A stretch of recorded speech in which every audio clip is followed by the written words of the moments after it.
In a sharp political escalation, Senate Majority Leader Chuck Schumer is taking direct aim at Donald Trump's controversial tariff agenda just days after a major blow from the U.S. Supreme Court. Schumer is going even further, predicting that Republicans could soon break ranks and join Democrats in opposing Trump's trade strategy. A group of 22 Senate Democrats has now introduced legislation that would force the Trump administration to refund all tariff revenue collected under the invalidated policy plus interest within 180 days. Mr. President, Americans breathed a brief sigh of relief last week when the Supreme Court knocked out Trump's harmful tariff proposals. Americans are suffering because Donald Trump is raising tariffs. People pay more for so many daily goods, so many groceries, for cars, for homes, for everything. And the American people hate the tariffs because they know it's raising their costs.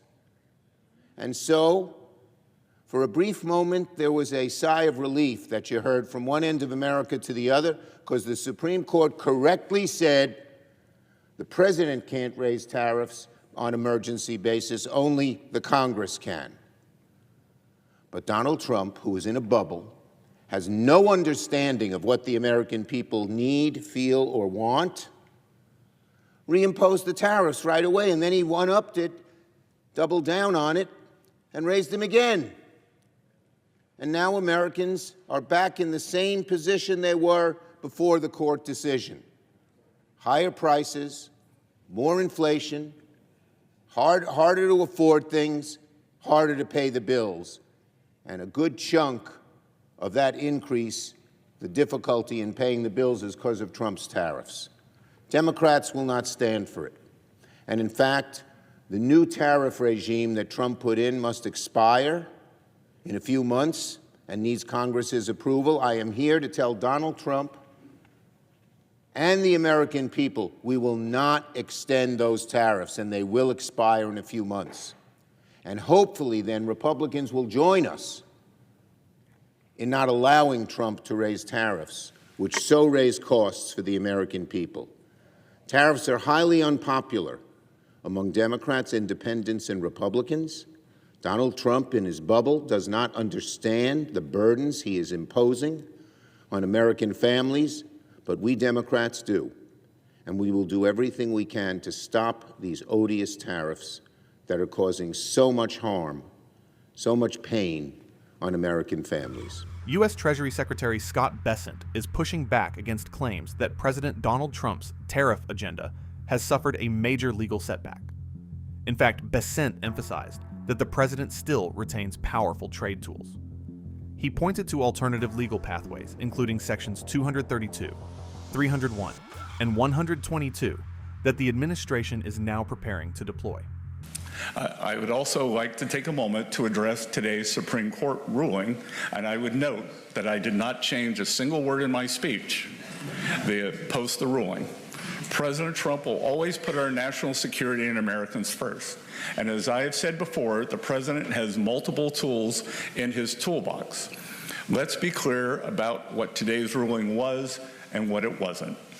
Despite the misplaced gloating from Democrats, ill-informed media outlets, and the very people who gutted our industrial base, the court did not rule against President Trump's tariffs. 6 justices simply ruled that IEEPA authorities cannot be used to raise even $1 of revenue. This administration will invoke alternative legal authorities to replace the IEEPA tariffs.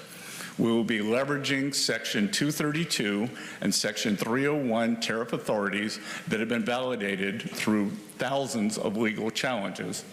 Treasury's estimates show that the use of Section 122 authority, combined with potentially enhanced Section 232 and Section 301 tariffs, will result in virtually unchanged tariff revenue in 2026.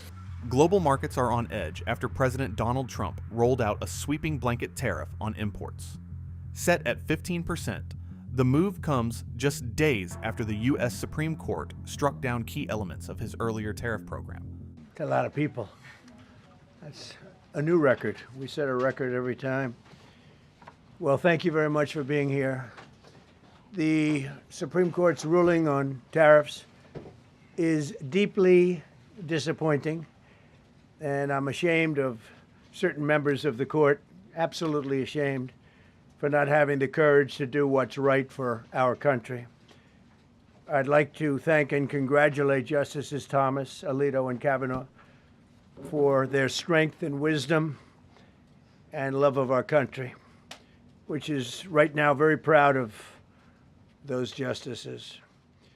When you read the dissenting opinions, there's no way that anyone can argue against them.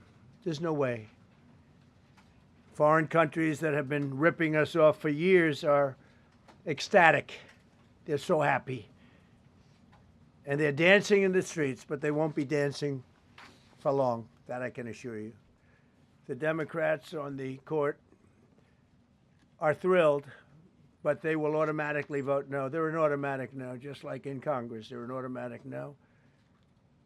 They're against anything that makes America strong, healthy, and great again. They also are a, frankly, disgrace to our nation, those justices. They're an automatic no, no matter how good a case you have. It's a no. But you can't knock their loyalty. It's one thing you can do with some of our people. Others think they're being politically correct, which has happened before far too often with certain members of this court, and it's happened so often with this court. What a shame. Having to do with voting in particular, when in fact they're just being fools and lapdogs for the rhinos and the radical left Democrats, and not that this should have anything at all to do with it. They're very unpatriotic and disloyal to our Constitution. It's my opinion that the court has been swayed by foreign interests and a political movement that is far smaller than people would ever think. It's a small movement. I won by millions of votes. We won in a landslide. With all the cheating that went on, there was a lot of it, but we still won in a landslide. Too big to rig. But these people are obnoxious, ignorant, and loud. They're very loud. And I think certain justices are afraid of that. They don't want to do the right thing. They're afraid of it. This was an important case to me, more as a symbol of economic national security, and also, I would say, just for our country itself, so important, because we're doing so well as a country. We've never done so well. The good news is that there are methods, practices, statutes, and authorities as recognized by the entire court in this terrible decision, and also as recognized by Congress, which they refer to,